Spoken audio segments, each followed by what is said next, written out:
स्वागत है आप सबका आपके चैनल एडवेंचर एकेडमी पर। आज वीडियो है 28 जुलाई का। अपलोड मैं 29 तारीख को इसलिए कर रहा हूँ क्योंकि वीडियो आपका डिले हुआ है। खैर 28 जुलाई की इंपॉर्टेंट करंट अफेयर के बारे में डिस्कशन करते हैं। तो पहला प्रश्न हमारे सामने है कि मौसम का पूर्वानुमान करने के लिए भारत सरकार ने मौसम एप्लीकेशन को लॉन्च किया है। मौसम एप्लीकेशन काम क्या करेगा? तो मौसम एप्लीकेशन जो वेदर इन्फॉर्मेशन होगी वो आपको प्रोवाइड कराएगा। उसका पूरा नाम भी मौसम ही है, ठीक है। साइंस एंड टेक मिनिस्टर की अगर मैं बात करूं, डॉक्टर हर्षवर्धन जी ने इसको लॉन्च किया है। और इसमें फैक्ट क्या क्या होंगे, इस एप्लीकेशन पे होगा क्या क्या। तो पहली बात तो आपको याद है 200 मेजर सिटीज़ इसमें इंक्लूडेड होंगी, यानी कि ऐड होंगी। 200 ऐसे शहर होंगे मेजर, वो ऐड होंगे, उनकी इन्फॉर्मेशन मिल पाएगी। और इसमें विंड इन्फॉर्मेशन मिल पाएगी कि क्या हवा की गति रहेगी। इसके अलावा इसमें अगले 7 दिनों के, यानी कि अगले 7 दिनों तक की इन्फॉर्मेशन अवेलेबल रहेगी। कैसा वेदर रहेगा, क्या वर्षा की स्थिति रहेगी, कैसी हवा रहेगी, ये सारी इन्फॉर्मेशन 7 दिनों तक की आगे तक की अवेलेबल रहेगी इसी एप्लीकेशन पर।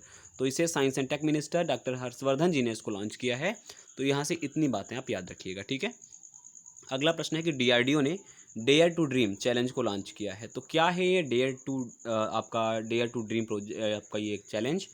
तो मैं बात करूं डेयर टू ड्रीम की, तो कलाम साहब की चौथी पुण्यतिथि के ऊपर, या चौथी पुण्यतिथि के ऊपर कलाम साहब की ये डेयर टू ड्रीम चैलेंज को लॉन्च किया गया है। बेसिकली स्टार्टअप को प्रोत्साहन देने के लिए एक तरीके का एक चैलेंज है जो डिफरेंट 2 पार्ट में बांटा गया है। एक तो अगर मान लीजिएगा कोई व्यक्तिगत तौर पर स्टार्टअप स्टार्ट करता है और एक कंपनीबद्ध तरीके से स्टार्ट करता है, तो अलग अलग तरीके का अलग अलग पुरस्कार है। यहाँ पर 10 लाख रुपए का पुरस्कार है और यहाँ पर 5 लाख रुपए का पुरस्कार है। तो ये डेयर टू ड्रीम जो चैलेंज है, जो इसको जीतेगा स्टार्टअप के मसलों के ऊपर, तो अगर व्यक्तिगत तौर पे जीतता है तो 5 लाख रुपए मिलेंगे। और अगर कंपनी तौर पर कोई स्टार्टअप कंपनी है जो इस चैलेंज को जीतती है तो उसको 10 लाख रुपए दिए जाएंगे। तो डीआरडीओ के बारे में डिस्कस करता ही रहता हूँ। 1958 में स्टैब्लिश हुआ डीआरडीओ, न्यू दिल्ली में इसका हेडक्वार्टर है। डिफेंस रिसर्च डेवलपमेंट ऑर्गेनाइजेशन इसका फुल फॉर्म है। और वर्तमान में डीआरडीओ के जो प्रमुख हैं उनका नाम है जी सतीश रेड्डी। तो बहुत इंपॉर्टेंट है कि डेयर टू ड्रीम जो चैलेंज को लॉन्च क्यों किया गया है। तो लॉन्च इसीलिए किया गया है क्योंकि स्टार्टअप जो इकाइयां हैं उनको एक तरीके से बल मिल सके, और जो चैलेंज में इसमें पार्टिसिपेट करेंगे उनको पुरस्कार राशि भी दी जाएगी, ठीक है। अगला है कि नेबरहुड फर्स्ट पॉलिसी के तहत भारत ने 10 रेलवे लोकोमोटिव बांग्लादेश को सौंपे हैं। तो सबसे पहले मैं बात करूंगा कि नेबरहुड फर्स्ट पॉलिसी है क्या। तो इस पॉलिसी के तहत जो भारत के जो अन्य पड़ोसी देश हैं, अगर वो ऐसी कोई भी चीज़ की मांग करते हैं जो आवश्यक है, तो वो इसी पॉलिसी के तहत, भारत के पड़ोसियों के होने के तहत उन्हें प्रोवाइड कराया जाता है।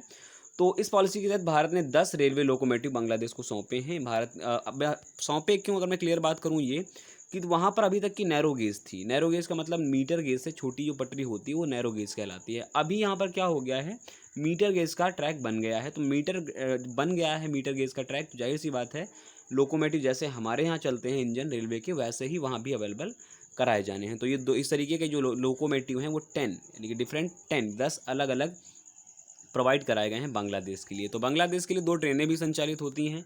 एक तो आपकी संचालित होती है बंधन एक्सप्रेस जो कोलकाता से खुलना के लिए चलती है, और दूसरी चलती है मैत्री एक्सप्रेस। तो मैत्री एक्सप्रेस कोलकाता से ढाका के लिए चलती है। तो ये 2 ट्रेनें हैं जो बांग्लादेश के लिए संचालित होती हैं। बांग्लादेश की राजधानी है ढाका, मुद्रा है टका। शेख हसीना वर्तमान में प्रधानमंत्री हैं। खैर अगले प्रश्न की ओर चलते हैं। तो अगला प्रश्न हमारा कहता है कि भारतीय सेना ने LAC स्टैंड ऑफ के बीच, LAC स्टैंड ऑफ का मतलब ये कि अभी वर्तमान में चीन के साथ डिस्प्यूट मामले चल रहे हैं LAC के ऊपर, और इसी बीच नागरिकों के लिए सियाचिन घाटी को भी खोल दिया है भारतीय सेना ने। तो एक तरीके से कहीं ना कहीं भारतीय सेना का प्रभाव दिखाती है कि भारतीय सेना प्रभावशाली है उस क्षेत्र में। तो सियाचिन घाटी को खोल दिया है सिविलियन के लिए। इसके लिए अगर मैं बात करूं तो पिछले साल अक्टूबर 2019 में बात चल रही थी कि कहीं ना कहीं सिविलियन के लिए क्षेत्र खोल दिया जाए। तो अब जो है वो पूरी तरीके से सर्दियों से ये ट्रैक बाकायदा चालू भी हो जाएगा सियाचिन घाटी के लिए। तो सियाचिन घाटी के लिए बता दूं आपको कि पाकिस्तान और भारत के मध्य काफ़ी विवादास्पद जमीन रही, और इसके लिए ऑपरेशन मेघदूत का आयोजन किया गया था। और दुनिया का सबसे ऊंचा युद्ध क्षेत्र यही सियाचिन ग्लेशियर ही है। तो अब ये आम जनमानस के लिए खुल गया है, भारतीय सेना ने इसको खोल दिया है। याद रखेंगे इस बात को, ठीक है। अगले प्रश्न की ओर चलते हैं। तो अगला प्रश्न है कि 28 जुलाई को विश्व हेपेटाइटिस दिवस मनाया गया है। तो विश्व हेपेटाइटिस दिवस की अगर मैं बात बताऊं आपको, तो विश्व हेपेटाइटिस जो दिवस है, मेन रूप से हेपेटाइटिस है क्या, तो हेपेटाइटिस यकृत संबंधित एक बीमारी है। यकृत में सूजन आ जाती है, और डिफरेंट 5 तरीके से जो हेपेटाइटिस होते हैं, जैसे hepatitis A B C D E। तो ये 5 तरीके से डिफरेंट अलग अलग होते हैं। तो वर्तमान में आपको इतना और याद रखना है कि हेपेटाइटिस का ब्रांड एम्बेसडर भारत में कौन है। तो हेपेटाइटिस उन्मूलन के लिए अमिताभ बच्चन जी को ब्रांड एम्बेसडर बनाया गया है, याद रखेंगे। तो बीमारी किससे जुड़ी हुई है, तो यकृत से जुड़ी हुई बीमारी है, ठीक है। अगले प्रश्न की ओर चलते हैं। तो भारत ने उत्तर कोरिया को $1 मिलियन की सहायता दी है। ठीक है, $1 मिलियन की सहायता क्यों दी है? तो ये चिकित्सा संबंधित जो उपकरण हुए या चिकित्सा संबंधित दवाइयाँ हुई, उनकी उपलब्धि के लिए इसको दिया गया है। कितना? तो $1 मिलियन।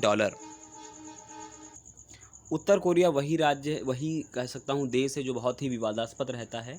और तो उत्तर कोरिया के बारे में आप याद रखिएगा, उत्तर कोरिया की जो राजधानी है वो है प्योंगयांग, और वर्तमान में जो तानाशाह हैं किम जोंग उन, वहीं के ही हैं किम जोंग उन। तो ये आपको याद रखना है कि भारत ने उत्तर कोरिया को $1 मिलियन की चिकित्सा सहायता प्रदान करी है। इंपॉर्टेंट है। चलिए अगले प्रश्न को चलते हैं। 27 जुलाई को सीआरपीएफ का स्थापना दिवस मनाया गया है। सीआरपीएफ पहले ब्रिटिश क्राउन के अधीन 1939 में स्टैब्लिश की गई थी, बट 1949 में सरदार पटेल के सहयोग से इसका बाकायदा सेंट्रल फोर्स के रूप में चयन किया गया, और 2008 से इसमें एक कमांडो भी ज्वाइंट हो गया। उस कमांडो को बोलते हैं कोबरा कमांडो की टीम भी इसमें शामिल हो गई। तो ये कुछ इंपॉर्टेंट क्वेश्चन थे, कुल 7 क्वेश्चन थे। एक क्वेश्चन और आपका छूट रहा है, वो करा दूं आपको। आईआईटी खड़गपुर ने 1 घंटे में कोविड-19 का पता लगाने के लिए रैपिड टेस्टिंग डिवाइस को विकसित किया है। यानी कि जो रैपिड टेस्टिंग डिवाइस होगी उसको आईआईटी खड़गपुर ने डेवलप कर दिया, और 1 घंटे में ही कोविड-19 की जो रिपोर्ट होगी वो पब्लिश हो पाएगी, यानी कि मिल पाएगी आपको। अच्छा, इसके अलावा इजराइल और भारत ने एक पैक्ट किया हुआ है, समझौता किया हुआ है कि 30 सेकंड में, विदिन 30 सेकंड में आपको कोविड-19 की रिपोर्ट जो होगी अवेलेबल हो जाएगी। इसके लिए भी समझौता किया है।